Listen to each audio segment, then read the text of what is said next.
కార్యక్రమాన్ని మీకు భక్తితో సమర్పిస్తున్న వారు కాంచీపురం వరమహాలక్ష్మి సేల్స్. సాయి భక్తులందరూ తప్పకుండా సబ్స్క్రైబ్ చేసుకోండి. ప్రతి వీడియో అప్లోడ్ అయిన ప్రతి క్షణం మీకు వెంటనే మెసేజ్ వస్తుంది. తప్పకుండా ఈ చక్కటి సౌలభ్యాన్ని ఉపయోగించుకోండి. సాయి సర్వస్వంలో టెలికాస్ట్ అవుతున్న వీడియోస్ అన్నిటిని వీక్షించే ప్రయత్నం చేయండి.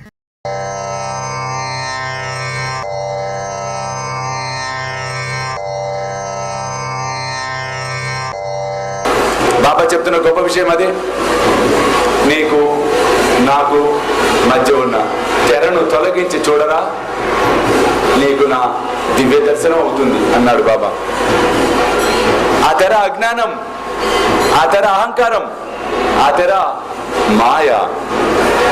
కాబట్టి సాయి బంధువులారా, అటువంటి ఆ తెరను తొలగించుకునే ప్రయత్నం చేయాలి అంటే సర్వకాల సర్వావస్థలందు సాయిబాబా యొక్క నామస్మరణము మనము త్రికరణ శుద్ధిగా చేయాలి, భక్తితో చేయాలి.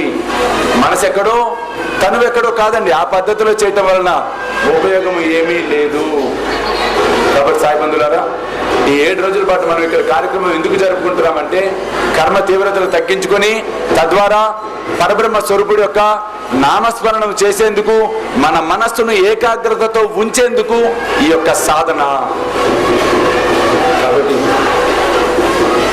ఇటువంటి పరమ పవిత్రమైన సాధనలో ఇది సిరిడి. ప్రాక్టికల్ గా బాబా టెస్టింగ్లు పెడుతూ ఉంటాడు మనకి. ఇప్పుడే టెస్టింగ్ పెట్టాడు బాబా. కొంతమంది అటు చూస్తున్నారు, మోతలు అవుతున్నాయి, బ్యాండ్ మోతలు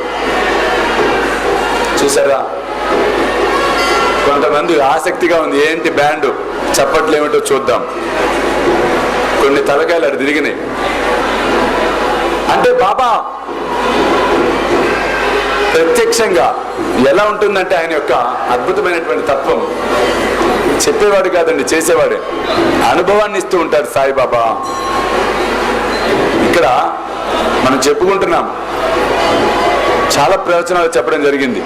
గురువారం రోజు సాయిబాబా కనుక ఒక భక్తురాలు ఇంటికి వస్తే కరెక్ట్ గా 12 గంటల సమయంలో ఆ భక్తురాలు ఏమంటుందట, బాబా నేను గుడికెళ్ళి హారతి చేసుకొస్తాను, నువ్వు ఇక్కడ కూర్చో బాబా అంటుందట.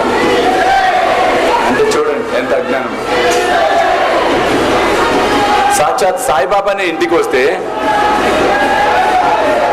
ఆమె ఏం చెప్తోంది, కూర్చోవయ్యా, నేను గుడికి వెళ్ళాలి గురువారం ఇవాళ, బాబా హారతి ఇచ్చొస్తా, నువ్వు ఇక్కడ కూర్చో బాబా. అలా ప్రవచనం ఇక్కడ జరుగుతుంది. పరమ పవిత్రం అని కూడా మనం చెప్పుకుంటున్నాం. కొన్ని తలకాయలు అటు తిరిగినాయంటే నిజంగా ఇది బాధకరమైనటువంటి విషయం, చాలా బాధకరమైనటువంటి విషయం. కారణం తత్వము తెలుసుకోలేకపోతున్నారు. ఎదురుగా ఉన్నది ఏమిటో అర్థం కాని పరిస్థితుల్లో ఉన్నాము. దయచేసి మేల్కోండి, దయచేసి తెలుసుకోండి.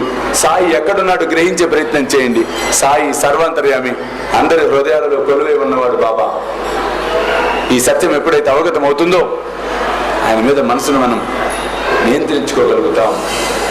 కాబట్టి సాయి బంధువులారా, అనే అక్షరాన్ని మనం చూసాం. ఆశాపాసము లేనటువంటి వాడు బాబా.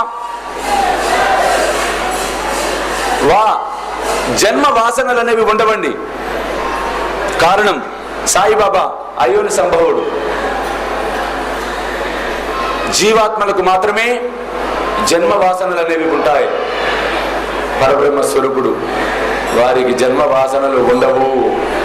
ఎప్పుడు ఏ దేహంతో భూమి మీదకి రావాలనుకుంటామో అనుకుంటాడు, అరుపన్ను రావటం అనేది జరుగుతుంది. అందుకే అవతరసీతు ధర్మాంతే గ్లాని నాస్తిక నాహితు లావిసి నిజ భజని దావిసి నానా లీలా అసంఖ్య రూపాని హరసి దినాంచేతు సంకట దిన రజనీ జయ దేవ దత్తావధూత ఓ సాయి అవధూత జోడుని కర తవ చరణి ఠేవి త్వమాదా జయ దేవ.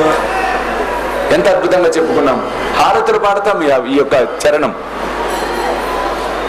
ధర్మం నశించిపోతున్నప్పుడు,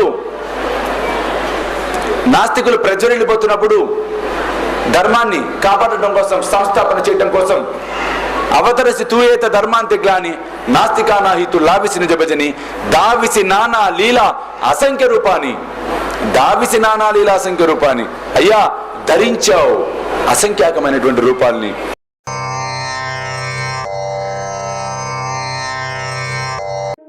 ఈ కార్యక్రమాన్ని మీకు భక్తితో సమర్పిస్తున్న వారు కాంచీపురం వరమహాలక్ష్మి సిల్క్స్.